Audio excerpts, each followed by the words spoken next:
누가복음 13장, 지난 12장에서 우리가 그 흐름을 약간 기억할 필요가 있을 것 같습니다.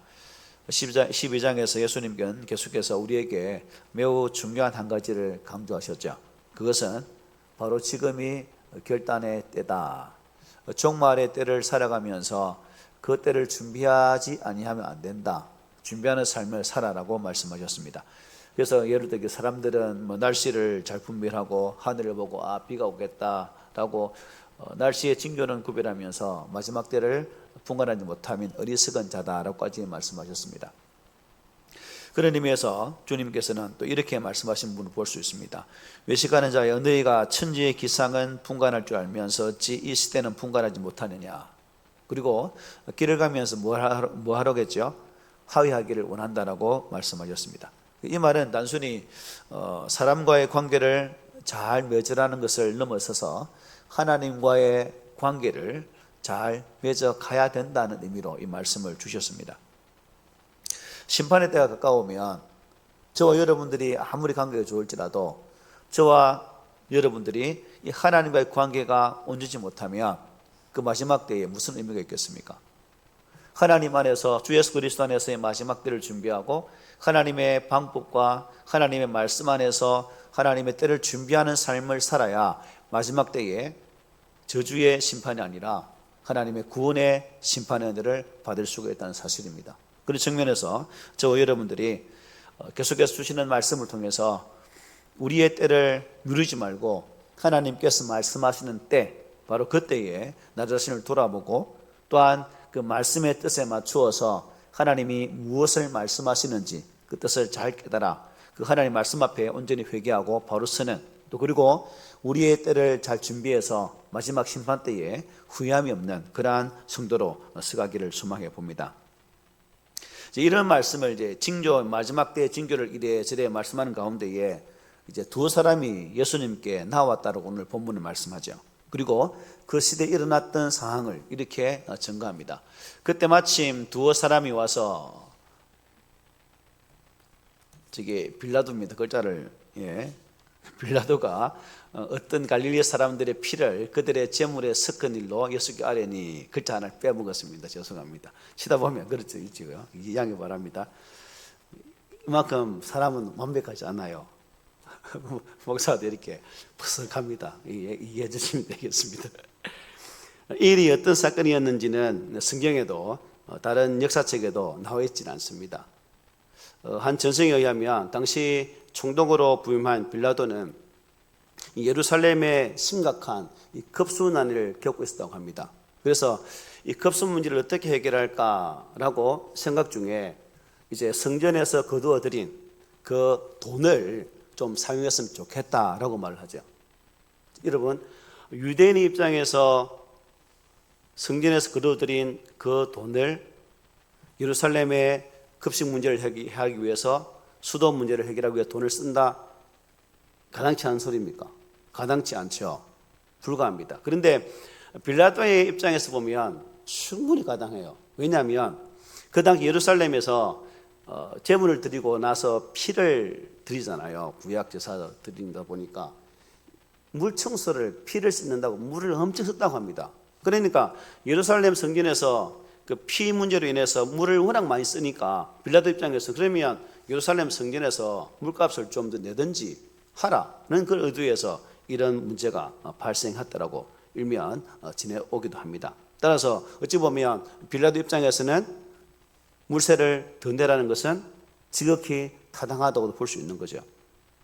하지만 조금 전에 말씀드린 것처럼 유대인 가운데에 특별히 일부 이 갈릴리 사람들은 어디 감히 하나님의 것을, 그래서 그 반란을 일으켜서 이 반란을 진압하느라고 빌라도가 군대를 동원하게 되어지고 이 사건으로 인해서 갈릴리 사람들이 많이 죽었다는 내용이 바로 이 내용입니다. 이 사건은 유대인의 입장에서는 두 가지 측면에서 아주 심각한 문제였습니다. 첫째는 이방 민족에 의해서 유대인들이 학살을 당한 정치적인 사건으로 보게 된다는 거죠. 그러니까 민족적인 감정이 어때요? 그게 따라오르죠. 우리가 일제 치하의 때 일본 사람들에게 고통당했을 때에 얼마나 많은 사람들 의분을 토했고 또 나를 찾기 위해서 얼마나 많은 목숨을 잃었습니까? 바로 그런 감정이죠. 또 하나는 성전 제사를 못 하겠기 때문입니다. 죽은 갈릴리 사람들의 피를 어떻게 했냐면 성전 제물에 섞어 드리도록 했다는 거죠. 이것은 무슨 죄에 해당합니까? 신성 모독에 해당된다는 겁니다. 그래서 누가복음 23장 10절에 보면 헤롯과 빌라도가 원수였다고 하는데 아마 이 사건과도 충분히 관련이 있다라고도 볼 수가 있겠죠. 어쨌든 이번 사건은 엄청난 충격을 주었던 그런 사건이면 아마 틀림없는 것 같습니다. 여러분, 사람들은 보통 나쁜 일들이 일어나거나 또 어떤 이해할 수 없는 사건이 터지면 본능적으로 어떻게 생각할까요? 우리나라에도 사건 사고가 많잖아요. 그런데 알게 모르게 우리 입술을 통해서 나오는 말은 아이고, 저 사람 살아생전에 얼마나 죄를 많이 지었으면 저렇게 죽을까? 저런 사고를 당할까? 라는 생각 안 해보셨습니까? 많은 분들이 그렇게 생각해요. 오늘 본문도 바로 그겁니다. 그냥 그 사건이 본질적으로 어떻게 발생했고 어떠한 이유로 일어난지를 보지 않고 그 사람을 그냥 죄와 연관시켜서 판단한다는 겁니다. 그래서 이와 관련해서 이제 사람들이 예수께 묻는 거죠. 정확한 질문의 의도를 파악하기는 어렵지만 정치적인 견해를 물은 것인지 아니면 예수님의 개인적인 입장을 물은 것인지 그것은 본문에 분명하지 않습니다. 그러나 어떤 경우이든지 그들의 질문에 예수님께서 휘말려 들면 어떻게 될까요? 자, 예수님은 이 땅에 유월절 어린 양으로 오셨죠. 십자가 죽기 위해서. 자, 그러면 어린 양은 어떤 존재가 되어야 되죠? 우리 레위기 공부하잖아요. 흠 없는 제물이 되어야 됩니다. 그런데 만약 정치적인 제목으로 예수가 잡힌다면 흠이 있는 거예요, 없는 거예요? 흠이 생긴 거죠. 정치적인 제목으로 감옥에 간 것이기 때문에. 그러므로 이미 죄를 지고 있는 상황에서 십자가에 달린다는 것은 완벽한 제물이 되지 못한다는 그런 견해도 있습니다. 그래서 이러한 모든 입장과 견해를 다 모아서 예수님은 그런 것에 휘말리지 않기 위해서 분명하게 말씀을 하고 있는 거죠. 그래서 죄가 없으신 그러한 분으로 구속의 역사를 만들어 가야 되기 때문에 이 일에 휘말려서는 안 된다는 겁니다. 그래서 빌라도가 예수에 대해서 어떻게 판결 내립니까? 죄가 없다. 여기에서 그 혐의를 찾을 수가 없다라고 판단하지 않습니까? 그러니까 예수는 죄 없는 가운데에 십자가에 달려 죽으신 거죠.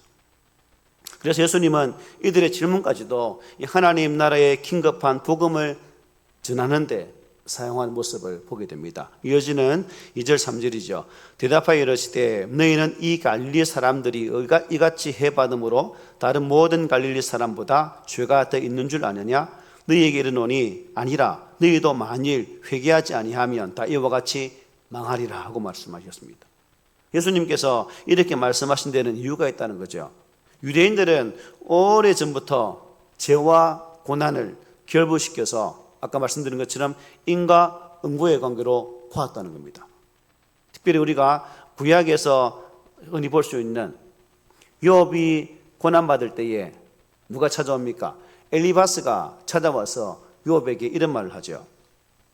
생각하여 보라. 죄 없이 망한 자가 누구인가? 정직한 자의 끊어짐이 어디 있는가? 욥, 네가 이렇게 어려움 당하고 내 자녀들이 죽음을 당하고 네가 이 병이 든 이유는 너에게 심각한 우리가 알지 못하는 죄가 있기 때문에 이런 결과가 있지 않는가? 라고 말하고 있는 부분이죠. 욥이 당하는 고통에는 어떤 이유가 있고 또 그 죄로 있는 것이 아니라 하나님께서 사단에게 그 설욕하심을 통해 이루어진 일이죠. 죄와 결부시켜서 안 된다는 겁니다. 그러나 이것은 고난을 당한 사람 입장에서 어떻게 해요? 참 잔인하고 어떻게 얼마나 가슴 아팠겠습니까? 그런 편견을 가지고 있다는 거죠. 요한복음 9장 1절에 보면 나면서부터 앞을 보지 못하는 사람이 등장합니다. 그래서 제자가 묻죠.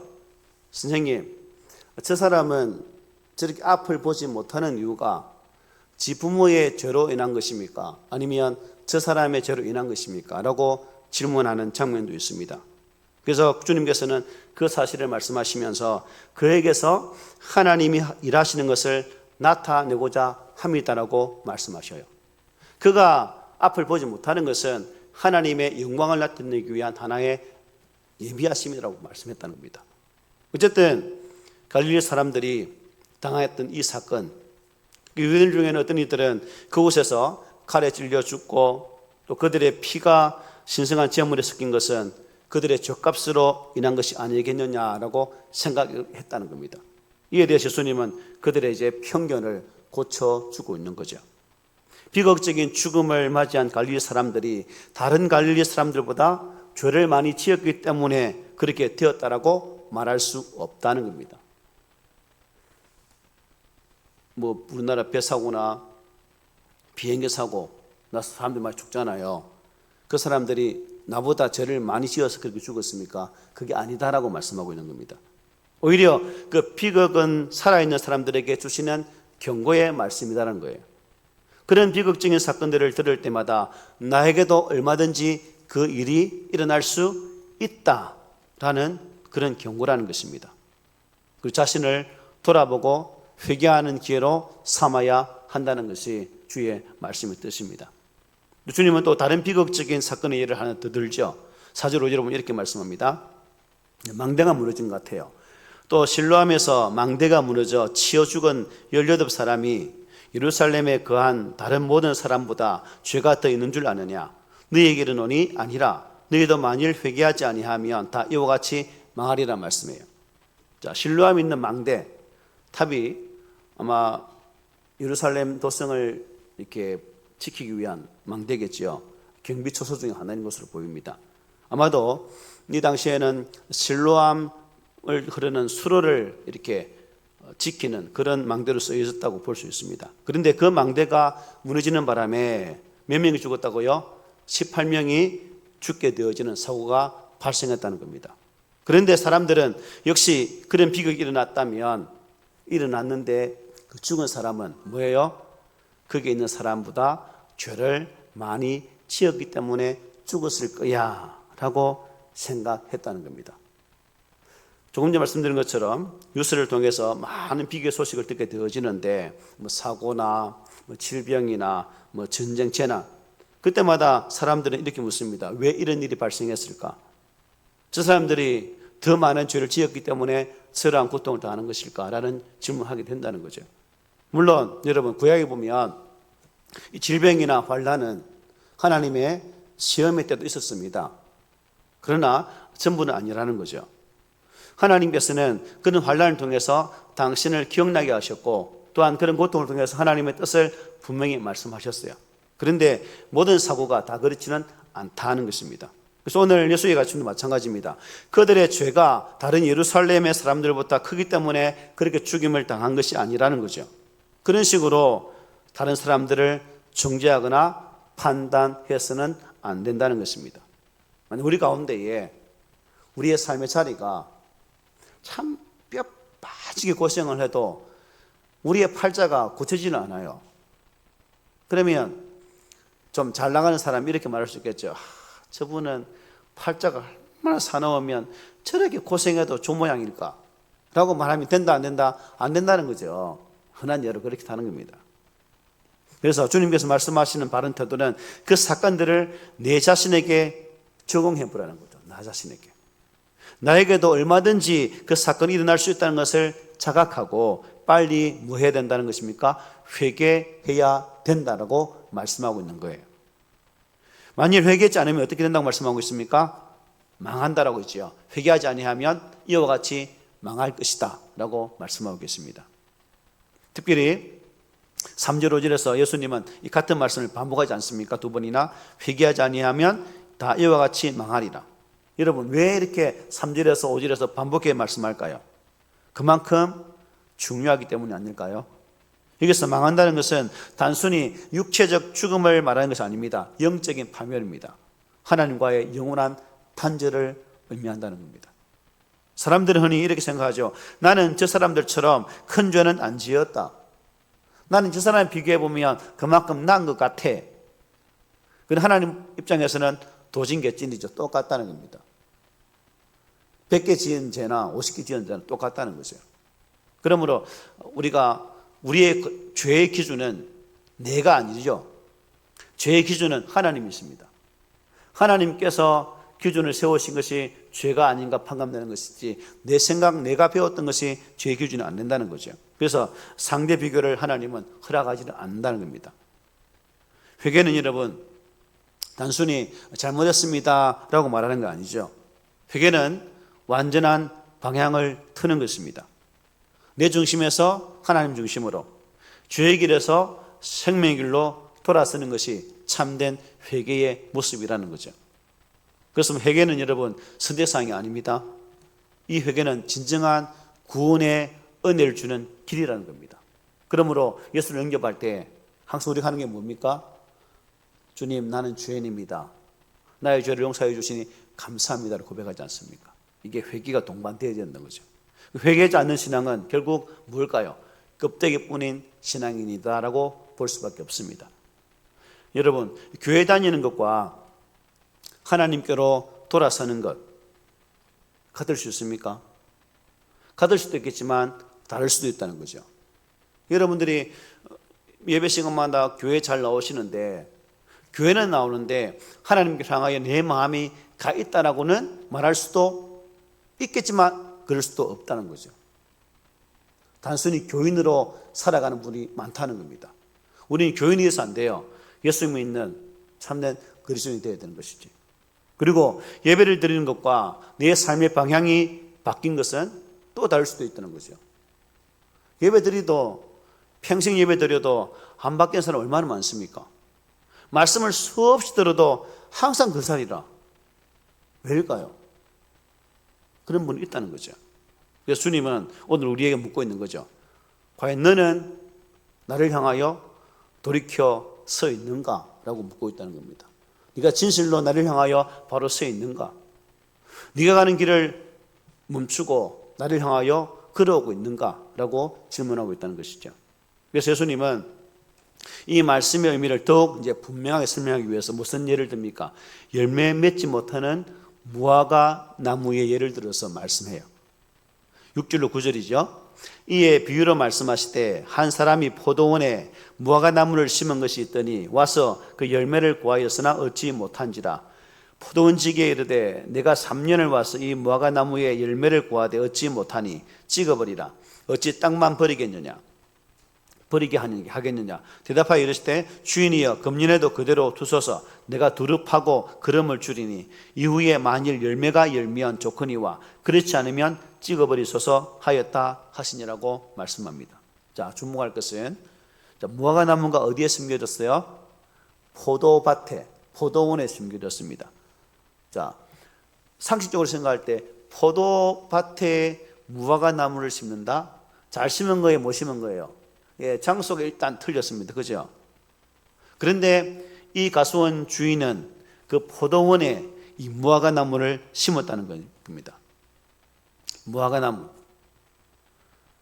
여기저기서 아무렇게나 잘 자라는 나무라고 합니다. 그래서 무화과 나무를 영어로 보니까 피거트리. 그러니까 돼지는 뭐예요? 피러스, 피그인데 이 피그는 F, 피그죠. 피거트리라고 합니다. 그러니까 하찮은 그리고 시시한 그런 의미가 담겨 있습니다. 그런 시시한 나무를 귀한 포도밭에 심었다는 거예요. 자, 포도원은 포도나무를 위한 곳입니다. 그런데 거기에다가 특별히 생각해서 무화과 나무를 심었다는 겁니다. 포도원에 심겨진 무화과 나무. 여러분, 뭔가 의도가 있지 않겠습니까? 포도원에 심겨진 무화과 나무 한번 여러분 생각해 보십시오. 본래 이스라엘 민족이 어떤 존재입니까? 이 무화과 나무 같은 존재였다는 겁니다. 애굽의 노예들 아닙니까? 히브리 노예입니다. 하나님은 애굽에서 종살이하던 이스라엘 백성들을 구원하셔서 하나님과 열방을 이룰 수 있는 제사장 민족으로 그들을 선택해 주셨습니다. 이 무화과 나무 같은 그들을 택하셔서 귀한 포도원에 어떻게 해요? 심어 주셨다는 거예요. 여러분, 이 무화과나무를 심는 목적이 뭘까요? 여러분, 무화과나무 보셨습니까? 전에 작년에 이제 재작년이구나 벌써 목포 영암 쪽에 가니까 무화과밭이 엄청 많더라고요. 그 좋은 동네가 그냥 무화과 가수원이더라고요. 그래서 무화과나무를 보니까 저는 무화과나무를 안 먹습니다. 저한테 어린 옛날에 나쁜 추억이 있어가지고 무화과나무 아무리 맛있어도 절대 안 먹습니다. 어쨌든 엄청 많더라고요. 무화과나무를 한번 보십시오. 나무가 잘 생겼나요? 생긴 것도 참 못생겼죠, 그죠? 그러니까 이 크는 게 꼬불꼬불합니다. 제목으로도 쓸 수가 없어요. 이파리 보셨습니까? 이파리도 집만대로 생겼죠. 그야말로 볼품없게 생겼습니다. 그러니까 제목으로도 안 돼, 또 관상용으로도 별로 볼품없는 나무라. 그러면 그 무화과나무를 심는 유일한 이유가 뭡니까? 네, 열매를 기대하는 거죠. 열매. 볼품없는 그 나무, 의미 없는 그 나무, 가치 없는 그 나무에 기대하는 것은 야, 내가 네에 기대하는 것은 열매뿐이야. 그 의미입니다. 그죠? 그런데 오늘 본문에 등장하는 이 무화과나무에게는 무엇이 없었다? 열매가 없었다는 거죠. 어찌 보면 우리도 마찬가지입니다. 예수님의 사랑과 일성으로 우리도 구원을 받아서 하나님의 포도원에 심겨진 무화과들입니다. 볼품 없고 이리저리 살펴도 감당하는 것 하나 없는 나를 그 포도원에 하나님의 거룩한 땅에 심어주셔서 무화과나인 나에게 하나님 무언가 열매를 기대하면서 우리를 그곳에 심어주셨다는 거죠. 그런데 만약 우리가 저와 여러분들이 그 밭에서 열매를 맺지 못한다면 어찌 될 것인가? 오늘 본문에서 분명히 말씀합니다. 주인은 열매를 요구하지만 그 주인의 뜻에 온전치 못하면 어떻게 될까요? 본문에 아까 뭐라 말했습니까? 찍어버리라. 땅만 버리게 할 수 없다는 겁니다. 주인을 여러분 비정하다고 말할 수 있을까요? 아니에요. 무화과나무를 심으면 3년이나 4년 되면 열매를 얻을 수 있거든요. 그런데 주인은 몇 년을 더 참았어요? 3년을 더 참았습니다. 최소한 6년, 7년을 지금 기다린 거예요. 많이 기다린 겁니까? 작게 기다린 겁니까? 많이 참은 거죠. 그런데 충분한 시간을 줬지만, 충분한 배려를 주었지만 열매가 없었다는 겁니다. 여러분, 애굽에서 종살이하던 이스라엘 백성들을 하나님께서 뽑으셨습니다. 그리고 그들을 가나안 땅에 심어주셨습니다. 그들을 제사장 민족으로 삼으셨지만 몇천 년 흐르는 동안 그들은 하나님께서 원하시는 방향으로 나가지를 못했습니다. 결국 이스라엘 민족은 이 땅 위에서 고통을 당하는 민족, 나라가 흩어지는 그런 고통을 당하지 않습니까? 그런데 여기서 놀라운 음성이 들리죠. 포도원지기에 말합니다. 8절에서 아까 주인이여 금년에도 그대로 두셔서 내가 두릅하고 기름을 주겠습니다 라고 말합니다. 이 포도원지기의 모습 속에서 우리는 누굴 보게 됩니까? 중보하시는 예수님을 보게 된다는 겁니다. 나의 열매 맺지 못하는 인생을 보면서 하나님은 나를 징계하시고 심판하시길 원하시지만 십자가에 죽으신 예수 그리스도는 나를 중보하시면서 아버지 올해만 한 번 더 기회를 주십시오라고 간구하고 있다는 사실입니다. 우리의 신앙의 자세가, 우리 신앙의 모습이 바로 이 무화과나무 같은데 주님의 중보하심이 계셨기에 우리는 지금 심판이 유보되어진 삶을 사는 그 은혜 가운데 있는 존재가 되었다는 것입니다. 결국 이것은 주님 때문에 하나님이 저와 여러분들을 어떻게 해요? 아직도 포기하지 않으셨다는 것입니다. 얼마나 감사합니까? 그래서 이 부위는 두 가지를 동시에 말하죠. 열매가 없으면 결국 지킨다는 것. 그러나 아직 뭐가 있다? 기회는 남아있다는 겁니다. 오늘은 여러분 바로 이러한 기다림이 있다는 것은 은혜가 있다는 사실이죠. 그러나 이 기회가 여러분 영원히 계속될까요? 그렇지는 않습니다. 하나님 때는 째깍째깍 다가오고 있습니다. 그리고 그 마지막 시간이 멈추는 때에 모두는 심판의 자리에 서게 될 것입니다. 어떤 분은 은혜의 심판으로 하나님과 함께 거하는 복을 누릴 것이고 어떤 분은 영원한 저주의 심판을 받아 지옥불에 들어가 고통받는 삶을 살 수밖에 없을 것입니다. 사랑하는 성도 여러분, 간구합니다. 오늘 이 말씀을 기억하면서 나의 믿음을 한번 자세하게 돌아보았으면 합니다. 하나님께서 나를 사랑하셔서 또 한 번의 기회를 주셨습니다. 그리고 이것이 나의 어떠한 노력과 수고가 아니라 우리 주님의 은혜의 결과로 나에게 한 번의 기회가 더 주어졌다는 사실이죠. 그러므로 우리는 이 기회의 문이 열려 있을 때에 우리에게 주어진 소명에 따라 우리의 사명을 감당하는 그런 자로 서가야 됩니다. 하나님의 인내는 영원한 것이 아니라 하나님의 계획의 때가 멈추는 시간, 그 인내도 멈추게 된다는 사실입니다. 그럴 때는 하나님의 징계는 반드시 오게 되어 있다는 거죠. 그런 의미에서 말씀을 통해서 우리에게 회개하라 라는 말씀은 여러분 어떤 의미겠습니까? 하나님의 거룩한 은혜의 초청장이다라고 볼 수 있죠. 회개가 내가 너를 부른다는 의미라는 겁니다. 그러므로 회개하라는 말씀 앞에 가슴 아파하지 마시고 하나님께서 나를 다시금 부르시는 음성이구나 하라 생각하며 감사할 수 있는 우리가 되어야 되겠죠. 하나님은 오늘도 우리에게 기회를 주셨습니다. 그런 의미에서 저와 여러분들은 하나님 오늘 말씀 앞에 나를 잘 돌아보게 하시고 또한 내 안에 회개의 영을 부어주셔서 또한 돌이킴으로 말미암아 열매 맺는 삶을 살게 해달라고 간구할 수 있는 저와 여러분들이 되기를 원합니다. 회개는 여러분 부끄러운 것이 아닙니다. 여러분 결코 부끄러운 게 아닙니다. 회개는 우리가 살아남는 길입니다. 회개는 패배가 아니라 구원의 출발점인 것을 꼭 기억하십시오.